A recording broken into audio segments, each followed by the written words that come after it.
ये ना चाहते हुए भी वर्ल्ड वॉर की तरफ जा रही है? क्या आपको भी अंदेशे हैं मेजर गौरव? देखिए, मैं ये तो नहीं कहूंगा वर्ल्ड वॉर, लेकिन मैं ये कहूंगा कि ये फैल सकता है पूरे यूरोप में। और नेटो के चीफ ने ये बोला है कि 5% ऑफ जीडीपी का सारे नेटो कंट्रीज जो हैं अपना डिफेंस का बजट करें। किसी का 1%, किसी का 1.5%। He says no boss, 5% minimum GDP का चाहिए डिफेंस बजट। ये नेटो के जनरल सेक्रेटरी ने बोला है। तो आज की तारीख में यूरोप में होड़ लग गई है हथियार खरीदने की। सब लोग हथियार जमा कर रहे हैं और सबको पता है यूक्रेन के बगल में क्या, आप मैप देख लीजिए, आपको पता लग जाएगा। आप मैप देख लीजिए, रशिया में जो सेंट पीटर्सबर्ग है उसके बगल में कौन सा देश है आप ये देख लीजिए।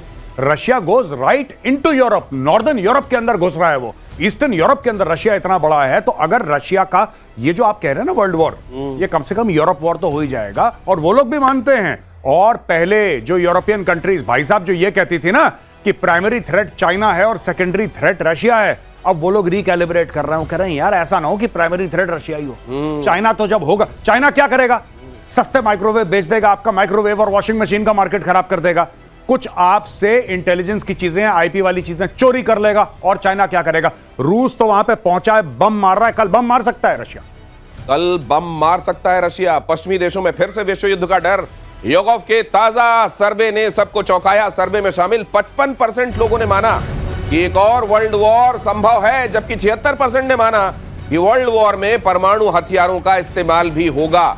और अगर ये होगा तो फिर समझ लीजिए कि कैटास्ट्रॉफी क्या होगी, उसको शब्दों में नहीं बांधा जा सकता। लेकिन कहा जा रहा है कि वर्ल्ड वॉर, बहुत सारे लोग तो ये भी कहते हैं कि इट इज ऑलरेडी ऑन, ये और भड़क जाएगा। लेकिन ये पहले से चल रहा है, कम ज्यादा ये चल रहा है और देश भी कम ज्यादा इसमें मुलव्विस है पहले से। क्या मेजर आप भी मानते हैं ये बात? ये मैं मानता हूं। ये जिस तरीके का वर्ल्ड वॉर हम लोग समझ रहे हैं कि पूरी दुनिया आग में जलेगी, ऐसा नहीं होगा। लेकिन आप देखिए ना, एक तरफ इजराइल हमास का जिसमें ईरान तक शामिल है, जिसमें पूरा मिडिल ईस्ट जल रहा है। दूसरी तरफ ये रशिया यूक्रेन की लड़ाई, जिसमें पूरे यूरोप में फैलने का अंदेशा है और पूरा यूरोप अपना डिफेंस का बजट बढ़ा रहा है। क्यों बढ़ा रहा है डिफेंस बजट? क्यों?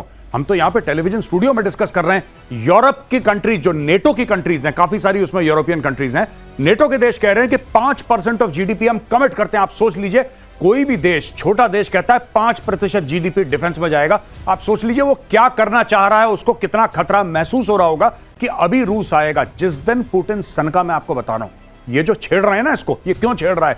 एक तो वर्ल्ड अटेंशन के लिए, और इसको पता है यही काम पाकिस्तान ने पहलगाम में करा था। मैं आपको एक एग्जांपल देता हूं, पैरेलल नहीं है, मैं कंपेयर नहीं कर रहा, मैं आपको सिर्फ एक आइडिया दे रहा हूं कि पाकिस्तान ने क्या बोला। उसको पता था भारत रिटेलिएट करेगा, उसको पता था, इसीलिए वो चाह रहा था कि इंटरनेशनलाइज हो जाए कश्मीर। एक एम ये भी था पाकिस्तान का, कई एम हो सकते हैं, लेकिन उनमें से 4-5 एम्स में से ये था कि कश्मीर दोबारा 370-35 से हटने के बाद इंटरनेशनलाइज हो जाए। आज की तारीख में हुआ। पाकिस्तान एक लेवल तक सक्सेसफुल हुआ लोगों को मारने के लिए। कश्मीर का इश्यू इतना इंटरनेशनलाइज नहीं हुआ, लेकिन हां, उसने भारत में आके इनोसेंट सिविलियंस को मारा। यह बात सच है। नहीं गौरव, ये भी तो था, पाकिस्तान को ये था अपने आप को हाइफनेट करना था भारत के साथ। भारत प्रॉस्पेरिटी में इतना आगे बढ़ रहा था, चौथे कदम में पहुंच रहा है इकोनॉमी में, but still they wanted to hyphenate and वो इंटरनेशनलाइज करना था। तो कैसे करेंगे? एक छोटा सा हमला कीजिए, उसके बाद भारत हमला करेगा, अपने आप ये बात तो लोग कहेंगे इंडो पाक वॉर, बीच में तो इंडो के साथ पाक में हाइफन, मतलब कहीं उसके साथ चर्चा में, हाँ, कि हम बराबर के, किसी बड़े पहलवान के साथ वैसे बराबरी नहीं कर सकते, तो ऐसा कुछ चर्चा में आ गए कि चर्चा में उसके साथ आपका नाम कहीं ना किसी न किसी बहाने लिया जा रहा है। ये देखिए बड़ी बात, और ये एक्सपर्ट्स ही बता सकते हैं। अगली खबर देखिए, अमेरिकी गोल्डन डोम की काट निकालने में जुटा चीन। चीन ने नई स्टेल्थ टेक्नोलॉजी विकसित करने का दावा किया। स्टेल्थ टेक्नोलॉजी से लैस होंगे चीनी विमान और मिसाइल।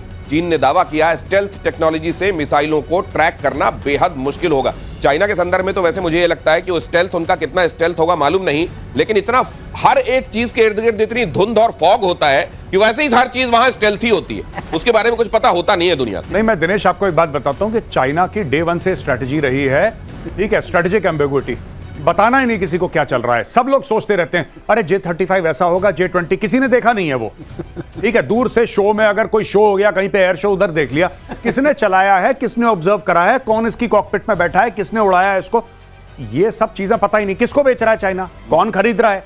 तो ये जो चाइना रखता है ना, और चाइना का जिसको हम लोग यूपी में कहते हैं ना भौकाल, चाइना ने भौकाल बना रखा है अपना कि अरे चाइना चाइना चाइना की टेक्नोलॉजी फलाना। गोल्डन डोम, अच्छा दूसरी एक और बात आपने गोल्डन डोम के संदर्भ में हम चर्चा कर रहे हैं, क्या ये जैसे ये होता है, हम एक जमाने में ये भी होता था कि भाई इधर सचिन तेंदुलकर होंगे, तो उधर से कौन होगा? क्या शोएब अख्तर होगा, वसीम? कुछ नाम जोड़ने की कोशिश होती जी, है। जी। क्या उधर से गोल्डन डोम एक नाम हमने सुना, तो इधर से भी कि हम ऐसा स्टेल्थ कर देंगे और ये कर देंगे, ये वो भी है क्या? मैं एक बात आपको बताता हूं, ये गोल्डन डोम वगैरह एक हायर लेवल पे ठीक है, लेकिन अभी जो यूक्रेन ने करा रशिया के खिलाफ, उसमें कौन सा गोल्डन डोम काम कर लेता अगर होता तो? सही बात। होता तो। सही बात। और वो पता है क्या, वो शादी वाले ड्रोन जैसे हैं वो। हाँ। वो जैसे शादियों में होते हैं ना ड्रोन जो खींचता है कि लेकिन हाँ। मेरी हैरानी इस बात को लेकर भी है कि जी। वो शादी वाले ड्रोनों के लिए भी उतनी सेंसिटिव जगह पर जी। क्या रशिया के पास कोई एयर डिफेंस मैकेनिज्म नहीं था? ड्रोन इतने छोटे हो गए, अब क्या करेंगे? और ये मैं आपको एक और बात बताऊं, ड्रोन गए ऊपर, हाँ। ड्रोन गए ऊपर, सीधा उसने जहाज में क्रैश करवा दिया, सारे जहाज जल गए। आप ये देखिए ना, ये गोल्डन डोम बिल्कुल बढ़िया है। स्पेस से कोई बैलिस्टिक मिसाइल आ रही है, इंटरकॉन्टिनेंटल बैलिस्टिक मिसाइल आ रही है, ऐसा आ रहा है वैसा, उस सब के लिए बहुत बढ़िया है ये, उसमें कोई डाउट नहीं है। वर्ल्ड का बेस्ट बनाएगा, अमेरिका बनाएगा। लेकिन भाई आजकल के थ्रेट्स तो दूसरे किस्म के हैं ना। आजकल के थ्रेट्स ये हैं कि आपने किसी वेबसाइट से ड्रोन ऑर्डर करे, मैंने ड्रोन ऑर्डर करे 50, मैंने उनको अपनी वर्कशॉप में अपने गैराज में मॉडिफाई करा, मेरे पास गन पाउडर है, मेरे पास प्लास्टिक एक्सप्लोजिव है, मैंने ड्रोन उड़ाया, जाके हवाई जहाज में क्रैश कर दिया। अब उसका गोल्डन डोम क्या कर लेगा? जब तक में पोलियो की वैक्सीन बनी तब तक में कोविड आ गया। जी भाई वही। दिनेश, ऐसा है, अगर आप डोम के अंदर ही हैं तो डोम क्या करेगा बेचारा? अब डोम के अंदर ही है तो डोम क्या करेगा? वही कह रहा हूं। अगर ट्रक वहीं घूम रहे हैं और उनके अंदर ड्रोन लेके घूम रहे हैं तो वो तो डोम के अंदर है, तो डोम क्या करेगा? ये बड़ी बात है। ये अगली खबर देखिए, पुतिन के डर से कांपने लगा ब्रिटेन। ये खबर देखिए, अमेरिका से मांगे परमाणु हमले वाले फाइटर जेट। अमेरिका से F-35A लाइटनिंग फाइटर जेट्स खरीदने की तैयारी। परमाणु हमले में सक्षम है F-35A जेट्स। ब्रिटेन के पास केवल ट्राइडेंट मिसाइल से लैस पनडुब्बियां हैं जिनसे परमाणु हमला संभव है। उसके पास अमेरिका, रूस, चीन, भारत और फ्रांस जैसी त्रिस्तरीय परमाणु हमला करने की क्षमता नहीं है। जिसका सूरज कभी डूबता नहीं था, उसके ये दिन आए हुए हैं। अब उग नहीं रहा सूरज, अब उग नहीं रहा है। हाँ, क्योंकि उन्होंने सही है, ठीक कह रहे हैं, वहां उगता कम है सूरज। और सूरज कम उग रहा है। अब तब तक उग रहा था, ठीक ठाक उग रहा था, जब तक भारत की तरफ उन्होंने निगाह नहीं डाली थी। लेकिन ईस्ट इंडिया कंपनी के बाद उनके लिए अब ईस्ट ही खत्म है, सूरज उगी नहीं। जी, क्या कह रहे थे आप? मैं ये कह रहा था हाँ, कि जैसे ये न्यूक्लियर ट्रायड जो है सर, क्या ये बड़ा फॉर्मिडेबल, मतलब अगर किसी के पास ये ताकत है, जैसे पाकिस्तान के संदर्भ में हम बात कर लें, हाँ। कि उसके पास वैसी पनडुब्बियां नहीं है, और हवाई जहाज क्या कर सकते हैं वो हमने देख लिया।